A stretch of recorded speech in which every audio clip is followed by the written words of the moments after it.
For us, the dream begins like this: designing, creating, building. Then we take off, invisible like the wind. And suddenly the future passes before our eyes. Only it's not the future, it's the present. And our dream has become reality. And just wait till you see what's next.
For more than 50 years, Lockheed Martin's Skunk Works has been at the forefront of development of some of the industry's earliest and most innovative unmanned aerial systems, pushing the boundaries of what is possible.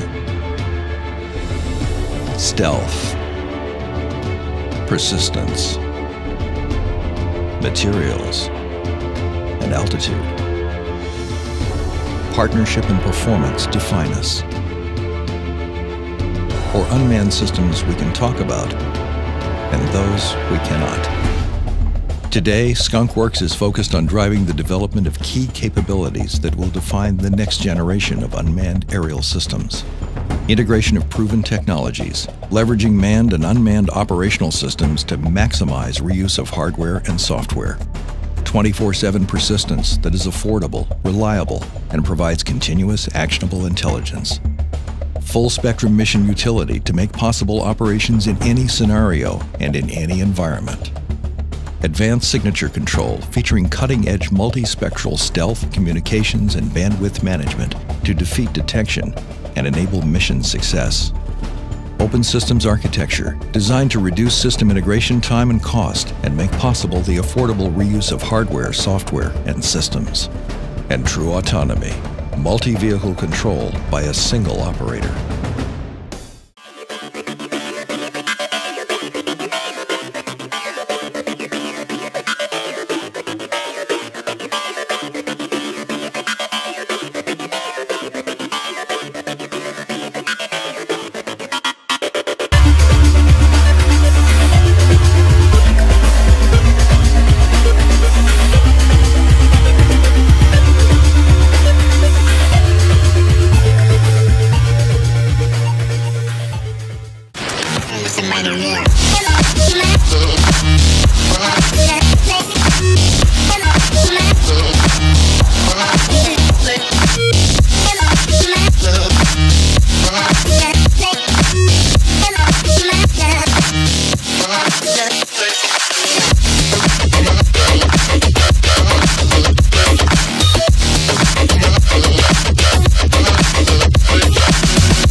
into impulses of electric current.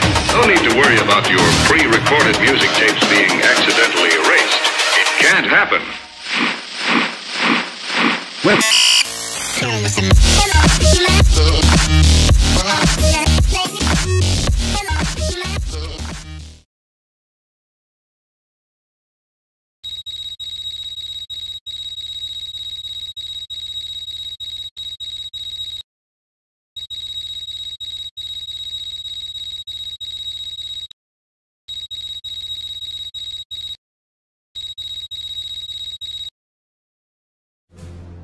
What if you could sling lift 13,000 pounds of howitzer straight into the sky and carry it farther than any helicopter ever before? What if you had more than double the cabin volume of a UH-60L Blackhawk, with more cabin height and width than a V-22? What if, with a crew of 4, you could carry 12 NATO litters, or haul a useful load of well over 8 tons, then deliver it 50% faster than any helicopter made? What if, with an extended combat range, improved loiter time, and a hoagie of 6,000 feet and 95 degrees, you could deploy and protect 14 battle-ready troops, molly packs and all?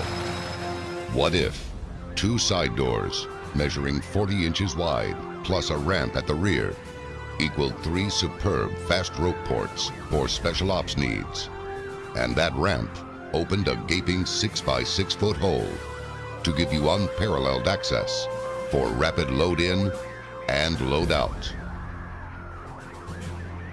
What if the enemy had no clue? Are you just troop support or a lethal attack aircraft capable of both refueling and reloading armaments while airborne and in mid-mission? What other vertical lift aircraft does that? What if utility and attack versions shared over 90% common parts, cured the headaches of logistics, and made the supply to demands of maintenance a low-impact effort? What if its time-tested technologies of fly-by-wire controls, coaxial rotors, and ducted fans not only provided more agility with a highly maneuverable, low-inertia design, but also quieted the flight, and that smoother flight, now less stressful on critical parts, carried the day to far more reliability? What if the best engineers, unequaled in the successful development of advanced rotary-winged aircraft, teamed with top-tier national aerospace suppliers who were eager, ready, and willing, joined together in a company that could start the build of that aircraft today? What if they came together for one aircraft, one with over 80% of a tilt rotor's flat-out speeds, but for less than half the cost of a V-22? Think of it, a shipboard-compliant aircraft with a smaller footprint than either a Blackhawk or tilt rotor, yet one with more payload, better agility, greater range, higher endurance with speed and survivability, but requiring much less maintenance and lower costs than ever before. What if all these uncompromising attributes, these spectacular characteristics, scaled up or down to future flight needs? What if, for every dollar spent, it produced the greatest value in a vertical lift aircraft ever known? What if it became real? What would you call it? We call it an innovative compound coaxial helicopter. But you can call it the future of vertical lift. From the team at AVX Aircraft Company, Flight Advanced.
As the U.S. military shifts to smaller, more distributed combat units, transporting and resupplying troops in rugged, austere terrain has become a major challenge. To meet this challenge, DARPA initiated a program in 2010 to demonstrate a four-person vertical takeoff and landing, or VTOL, flyable, roadable vehicle to provide the warfighter terrain-independent mobility. The Lockheed Martin team, which includes Piasecki Aircraft Corporation, has taken that concept a step further to produce a multi-mode autonomous VTOL delivery system called Ares. The flight module is a fully self-contained VTOL unmanned aerial system with its own power system, fuel, digital flight controls, plus UAS command and control interfaces. The twin tilting ducted fans are designed to provide efficient vertical takeoff and landing with rapid conversion to high-speed cruise flight. The closed ducts help protect ground personnel from the rotating props. Ares VTOL flight module could adapt to multiple missions with interchangeable payloads, offering new capabilities and enabling new operational concepts. The ducted fan design enables a landing zone half the size of a typical helicopter with a similar payload. Using simple, intuitive control interfaces such as military smartphones or ruggedized tablet computers, soldiers could program missions in the field in real time. Advanced sensors and digital flight control systems could allow this next generation of VTOL UAS to autonomously identify landing zones, avoid obstacles, and complete landings, all without needing inputs from a remote pilot. A full-scale flight demonstrator is in development now to validate the flight module's ability to perform vertical takeoffs, hover, make smooth transitions between hover and forward flight, and meet predicted flight performance. After the prototype proves that it can fly as predicted, additional tests with a variety of payload types may be performed. Ares has the potential to dramatically change the way troops are transported and resupplied in rugged, austere terrain. Together, we are transforming the next generation of delivery systems to more efficiently support the warfighter in the field.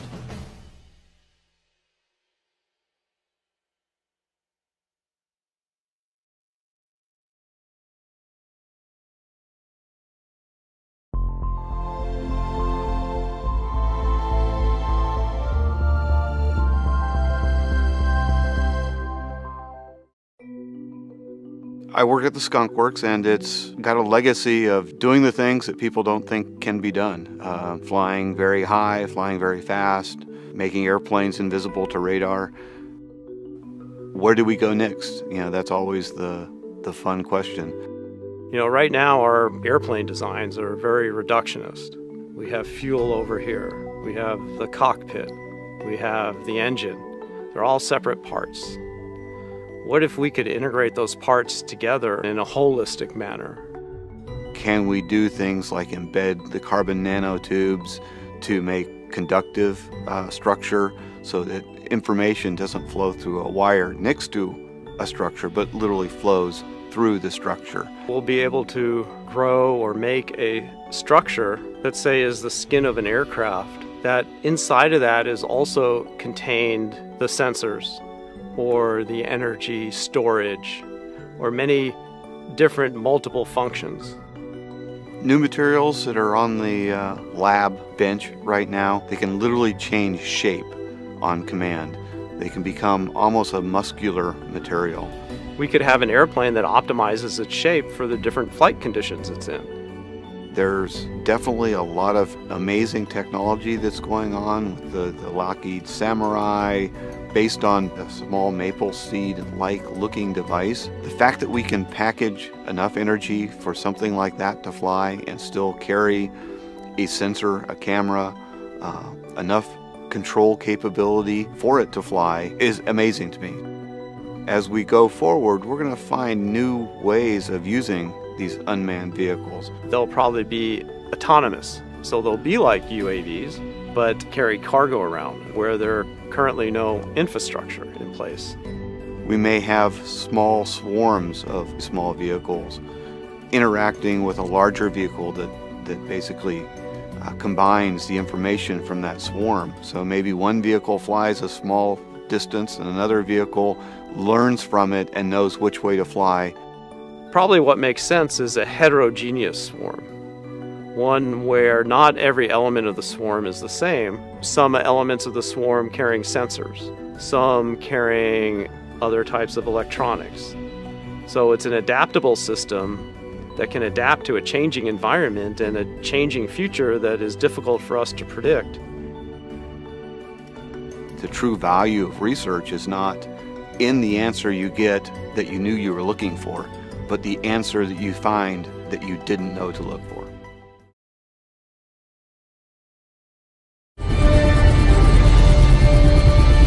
Fans of the movie The Avengers may remember a flying aircraft carrier. Now, officials from the United States military's Defense Advanced Research Projects Agency, or DARPA, have expressed interest in developing their own flying aircraft carrier that can launch a fleet of drones. Dan Patt, a DARPA program manager, is quoted as saying, "We want to find ways to make smaller aircraft more effective, and one promising idea is enabling existing large aircraft with minimal modification to become aircraft carriers in the sky." They are accepting ideas from companies, universities, and organizations that want to participate in the development of a flying aircraft carrier. The proposals have to be 8 pages or less and outline operational concepts and mission applications, along with comprehensive costs to existing conventional technologies. During the 1930s, helium-filled dirigibles were briefly used to launch planes, but the early flying aircraft carriers crashed shortly thereafter, which led to the U.S. Navy ending that operation.